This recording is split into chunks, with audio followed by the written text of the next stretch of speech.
درسي كودة توقفا برنوت سيرة. بسم الله والصلاة والسلام على رسول الله وعلى آله وصحبه ومن والاه. أما بعد، السلام عليكم ورحمة الله وبركاته. برنوت سيرة متدرين كن يرى إسراء في معراج كان جروتا. إسراء جتون إرجم ربي هل كان مكة راكأني جرى بيت المقدس ديمودا. معراج جتون أمو جرى قبات يوكين جرى سميتي البهوتو معراج جدم.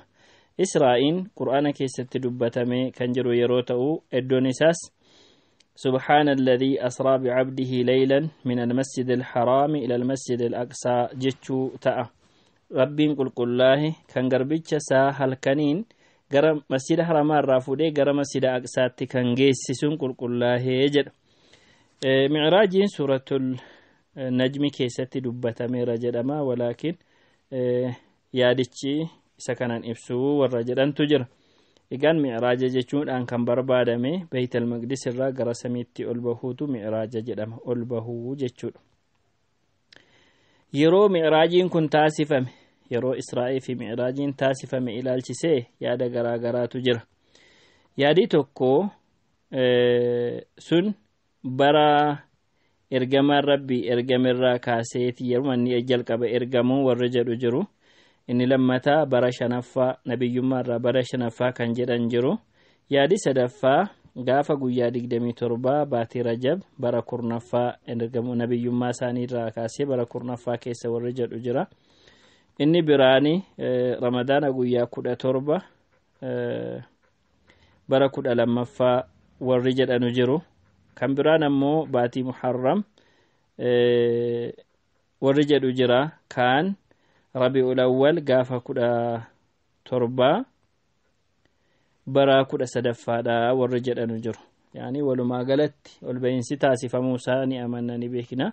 Yeroo saatiif ammoo yaada wal diddaa akkasii jira jedhama. Akkaataa wanti kun ta'e akkaataa mi'raajiin itti ta'e ilaalchisee akkuma hadiisa sahiha keessatti jirutti Jibriil alayhi salaam buraaqii waan jedhamu yaabbatee buraaqiin waan yaabbatamtee deemamtu kan harree caaltu gaangeedha gadiiti ture. Buraaqiin kun yeroo deemu miila isaa bakka ijji isaa qaqqabu kaayaani asii achi ilaalee bakka ijji isaa gahu harka isaa fuulduraa kaa'a jechuudha. Harka lafaa ol fudhee yeroo tarkaanfatu hamma kana deema ture. Nabiyyi Rabbi alayhi salaatu wassalaam masjida haramaa keessa turanii buraaqii kana yaabbatanii kan fidee dhufe Jibriilii ergamaan Rabbii buraaqii yaabbatanii Jibriilii wajjiniin hamma Beeytal Maqdis ga'anitti deeman. Gaafa achi gahan halqaa bakka jedhamu kan yaani bakka ambiyoonni farda isaanii yookiin waan ittiin deeman itti hidhatantu jira. Achitti dhaqanii hidhatan. San booda masjida Aqsaa seenan. Raka'aa lama salaatanii ambiyootaaf raka'aa lama yeroo salaatan kana ambiyootaaf imaama ta'anii yookiin nabiyyootaaf imaama ta'anii salaachisan. Sana booda Jibriil qodaa farsoo of keessaa qabuu fi aannan of keessaa qabu fidee dhufee filadhu keessaa fudhuu jedhaan Nabi Muhammadin alayhi salaatu wassalaam. Ergamaan Rabbii aannan filatanii Jibriilis islimnaa argattee ummanni keessii qajeeltee otuu farsoo fudhattee ta'e ummanni keeni jal'atu turanii jedheeni. Kan biraanis qabxiileen dabalataa jijjiru naannoo kan. Sana booda Jibriil alayhi salaam بيت المقدس الرافودي غرا سما الدنيا تول باسه نبي محمد عليه الصلاه والسلام كاني سينو داف اولانو بني جنني جبريل غافته ور اولا ايغوني بني اول سينني سمي توقفا يمكن سمي الدنيا تغدان توكن اچ كيسا ادم ابا المنما تجرا سلامتا جدين اني سلامتا رتي ديبسه بغنا غان نفته يا نبي جدي تدبت نبي يماسا مركنيسف gara mirga Adam namoota tujiru mirga sarra Adam yeroo namoota kana laale ni kolfa jarri qalbii warra yookiin lubbuu warra milkaahaa ta'anii yookiin warra jannataati. Gara bitaasaas namoota tujiru aswiida jedhu zaata namaatu jira lubbuu tujira yeroo gara jara laale ni booha jarri ku warra hongahaa yookiin warra ibiddaati turan. Kana arge samii jalqabaa keessatti Nabi Muhammad alayhi salaatu wassalaam Adamtu keessa jira. Dubbisee nabiyyummaa isaa mirkaneessan achi booda namoonni kun Adamiin bitaa fi mirga isaa ilmaansaa kan taa'an warri gara mirgaa warra jannataa warri gara bitaa warra biddaa ta'uusaa hubatame. Achii booda gara samii lammaffaatti seenuuf hayyama gaafatanii ni banamee ni seenan. Yeroo kana samii lammaffaa keessa Yahyaa ibnu Zakariyaa fi Ciisa ibnu Maryam ilmaan adaadoliiti jarri kuni wajjiniin jiru turan. Haati isaanii lamaan obbolaadha jechuudha. Salaamtaa jedheeni salaamtaa irratti deebisanii nabiyyiidha baga nagaan dhufte jedhaniin. Ammas samii sadaffaatti ol bahan. Achi keessa Nabi Yuusuftu jira.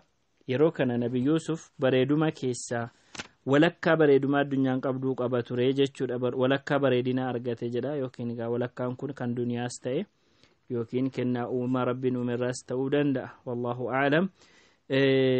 Salaamtaa jedhee baga nagaan dhuftee yaa nabiyyi jedhee nabiyyummaa isaa mirkaneesse. Nabi Yuusufis kan nabiyyummaa Nabi Muhammad jechuudha.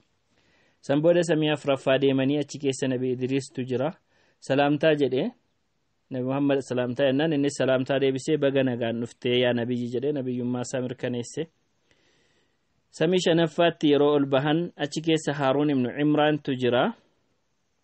Innis akkuma warra kaanii simateen. Achi booda samii jahaffaatti yeroo bahan Muusaa ibnu Imraantu jira alayhi salaam. Salaamtaa jennaanii salaamtaa deebisee baga nagaan dhuftee jedhee nabiyyummaa isaa mirkaneesse. Gaafa ergamaan rabbii isa bira darban ni boohee Nabi Muusaan. Maaliif boosse jennaaniin namni kun gurbaa kanatu booda koo ergamee namni baay'een ummata isaarraa jannata galaa kanatu na boossisee jedheen. Isan booda Nabi Muhammad alayhi salaatu wassalaam gara samii torbaffaatti yeroo ol darbu Ibraahimtu achi keessa jira alayhi salaam salaamtaa jedhe salaamtaan deebisee fi nabiyyummaa isaa mirkaneessanii. Yeroo kana Nabi Ibraahim dugda isaa Baytal Ma'muur bakka jedhamutti masjida samii keessa jirutti dugda isaa hirkisee jira. Baytul Ma'muur mana yookiin masjida malaayikaan 70,000 guyyaatti seenanii ibaadaa godhanidha. Malaayikaan yeroo tokko seenee achitti ibaadaa godhee lammatatti hin deebi'u hanga guyyaa qiyaamaatti jedhama. Eegaa achi gahanii booda Nabi Muhammad alayhi salaatu wassalaam Sidratul Muntahaan itti mul'ifame. Sidratul Muntahaan kun baalli isaa akka gurra arbaa fakkaata guddaa. Firiinsaa hanga okkotee yookiin gaawwaa guddata. Sana booda baay'ee warqiin firaashnii yookiin ammoo billaachi warqiidha. Warqiin billaacha fakkaatu itti haguugame yookiin itti uffifame muka kanatti. Amri rabbi irraa wanti baay'een ishee irratti calanqise ni bareedde. Nam tokko namni akkasiin bareeddu ibsuu danda'u hin jiru jedhu Rasuulli Rabbi alayhi salaatu wassalaam muka kana. San booda ol bahe Jibriil fudhateeni gara rabbiitti ol deeme.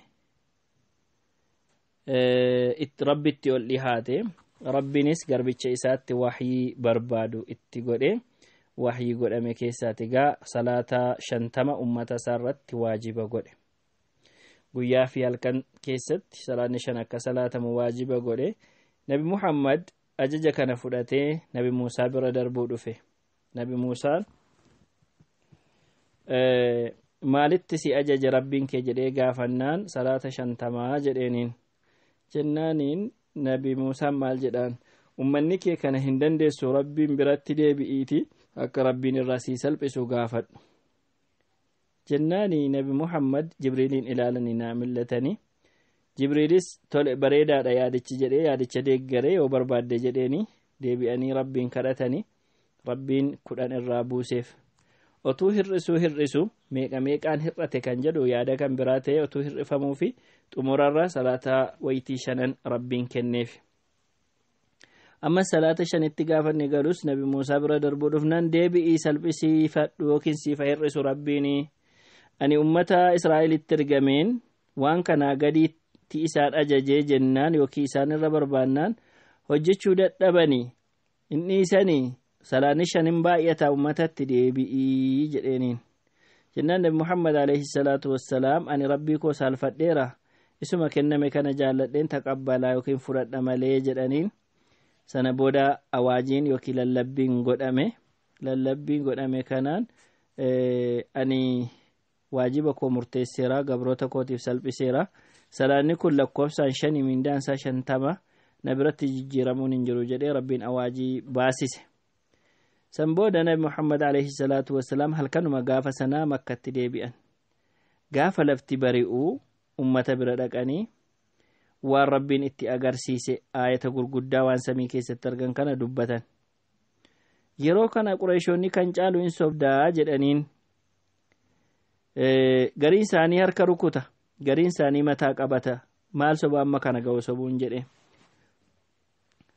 amanuuni didanii jechuudha qurayshoonni yaada nabi muhammad kana alayhi salaatu wassalaam sanbooda abu bakriin bira dhaqaniitu maali saahibni kee waan akkanaa odeessaa jedhanitti man akkas jedheera taanaan dubbichi dhugaadha jedhaniin akkamitti dhugoomsi taati kana jennaani ani ko waan amma kana iyyuu hin geenye waa yeroo murtaa'e 24 sa'a keessatti yookiin yeroo guyyaatti wantoota ta'u galgala ganama wanta dhufu hundubaan dhugoomsa inni jedheera taanaan dubbiin kun dhugaadha jedhaniin Abu Bakr radiyallahu anhu dhugoomsan jenna asirraa kaasaniiti Abu Bakr Siddiq jedhamanii moggaafamuun asirraatee jedhu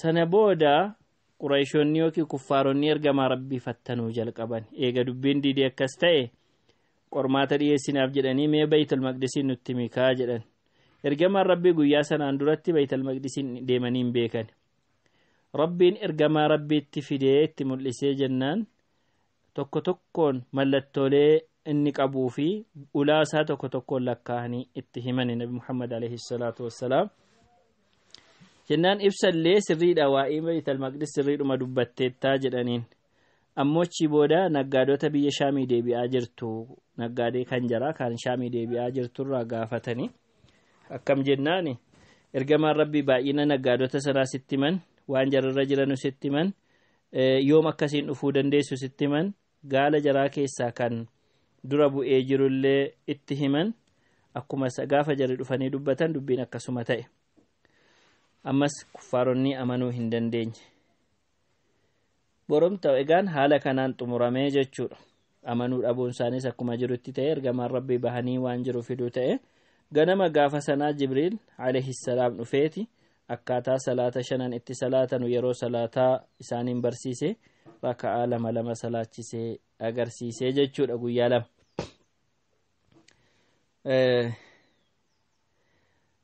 sana booda rasuulli rabbi alayhi salaatu wassalaam islimnaa qabiilaa yookiin gosoota arabaatti deemanii islimnaa barsiisuu yookiin da'waa gochuu jalqaban aadaa ergamaa rabbii irraa duraanuu eega rabbiin da'waa ol qabii namatti himi isaaniin jedhe yeroo hajjii keessa lafa gabaatti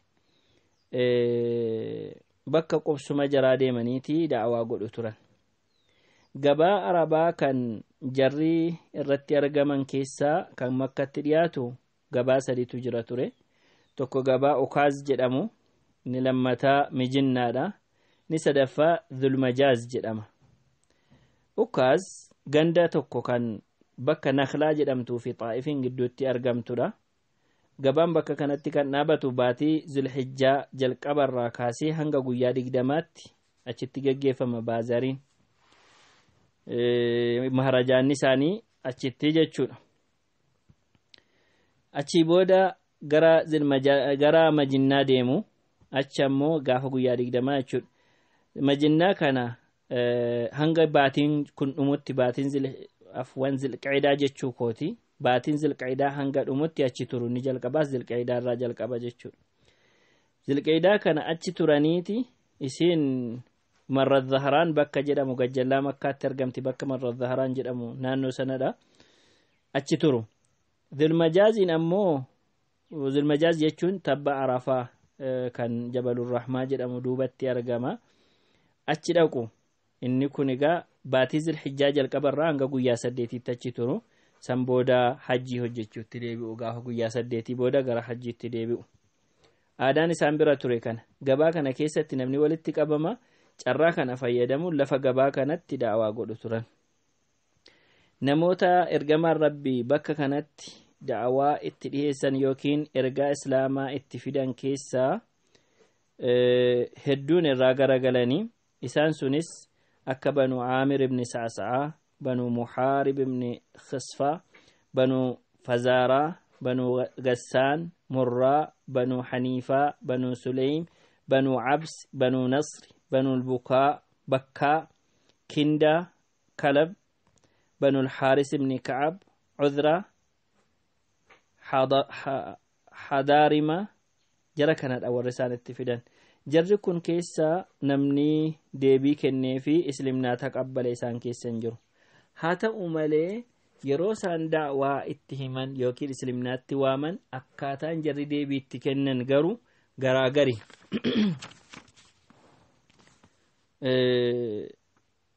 جرى كيسا كان هاسان مباريدات تاسا ايجيس جرى isaan keessaa namni booda keetii aangoon nuu kennama yoo ta'e si'a sallamna yookaan jedhu jira jara keessaa namni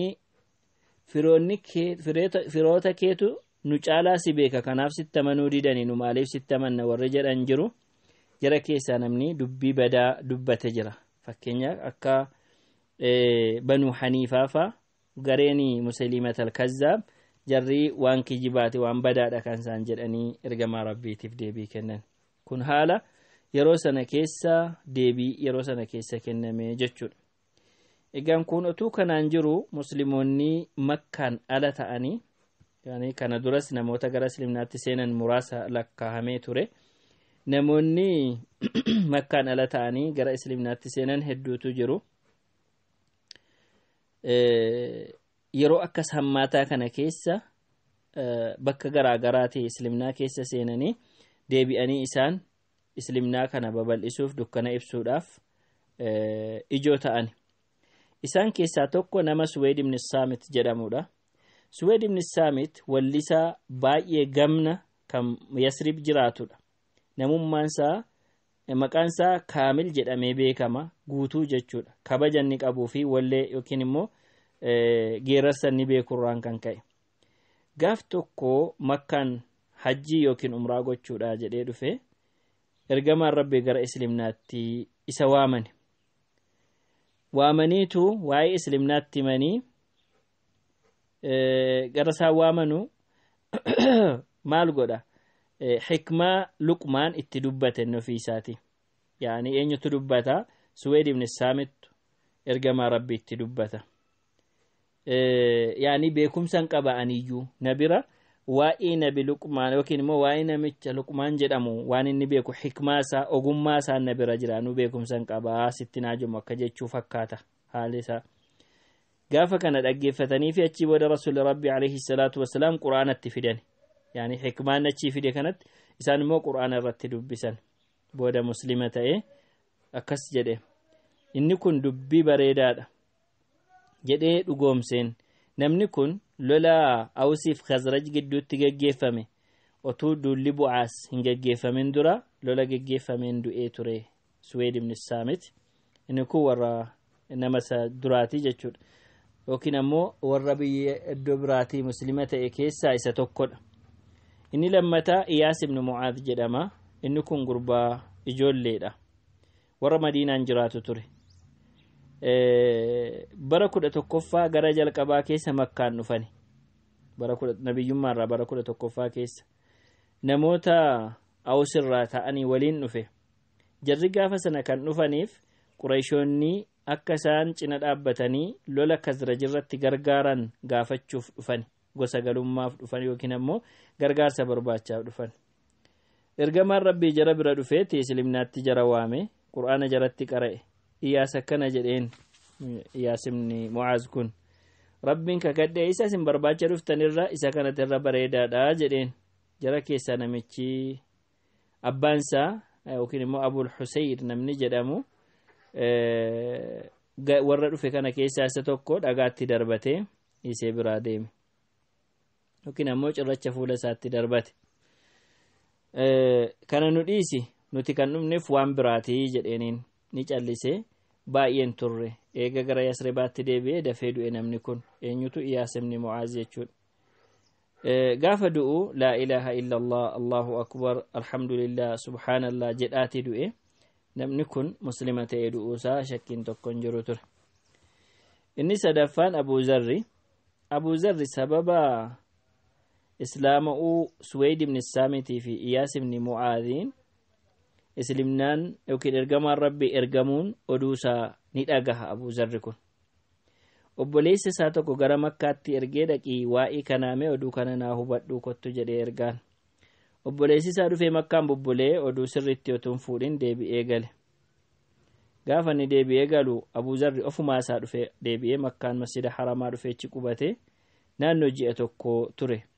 Tamrii nyaatee zamzamuma dhuga. Yaani bishaanuma zamzamaa qofa dhuga. Isumatu dhugaatii isaati, isumatu nyaata isaati, waan biraan qabu. Nam tokkos hin gaafatu waa'ee ergamaa rabbii. Tarii rakkoon irra gahaa laata jedhee. Gaaf tokko Aliyyi ibn Abi Xaalib kottu na duukaa jedhee fudhatee manatti gale. Gaafa inni manatti galu Abuu Zarri akka Aliyyiin islimnaatti barsiisu yookiin islimnaa akka inni itti himu gaafataan. Sana booda islimnaatti fidee afwan akka inni nabiyyi bira dhaquudhaaf barbaade sana gudduu dubbiitu jira. Aliyyiin kottuu jedhee fuudhee ergamaa rabbii bira geesse. Gaafa inni ergamaa rabbii bira geessu ergamaan islimnaatti himani muslima ta'e. Eega muslima ta'e inni qajeeleetuma masjida haramaa seenee ashhadu an laa ilaaha illa Allah wa ashhadu anna Muhammadan abduhu wa rasuluhu jedha masjida haramaa keessatti. Gaafa kana Qurayshoonnitti nammitee rukuttee ajjeesuuf kaate Abbaas radiyallahu anhu achi booda itti dhufee irraa dhowwee rakkattu booda jedhee itti dheekkamee irraa dhowwe. Ammas gaafa lafti bari'u inni deemee akkuma kaleessaa dubbate jalis akkuma kaleessaa reebanii amma du'uu ka'uttafe. Ammas Abbaas dhufee isa baase. Abuu Zarri gara mana isaatti gara biyya isaatti deebi'e.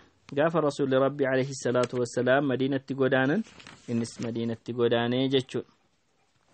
Inni kan biraan Xufeel ibn Amr Iddoosi jedhama. Xufeel kun nama geeraraa yookiin shaa'ira ture, wallisaa baay'ee gamna ture. Gosa isaatii fi dura bu'aadha. Gosti isaa Dawus jedhamti. Yaman keessaa kallattii ta'e tokkotti argama. Kan inni Makkaan dhufee nabiyyummaarraa bara 11ffaadha. Yeroo inni dhufu warri Makkaa karaatti itti bahanii akka inni Muhammad irraa waa tokko dhaggeeffanne sodaachisan. Gurra isaatti jirbii kaa'an. Masjida haramaa dhufee akka inni waan tokko hin dhageenyeef. Nabiyyiin sallallahu alaihi wasallam dhaabbatanii Kaabaa biratti salaataa turan. Yeroo kana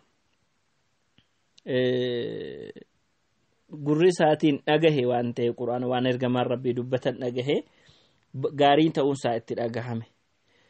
Yaada isaa keessatti maal jedhaa? Ani nama gamnadha. Wallisaadha. Wanti gaarii fi fokkataan narraan dhokatu. Yaani wanti tokko gaarii yoo ta'e nan beekaa, waan gadhee ta'es nan beekaa, addana baafachuun hin danda'a. Yoo wanti namichi kun jedhu gaarii ta'e gaariidha nan fudhadha.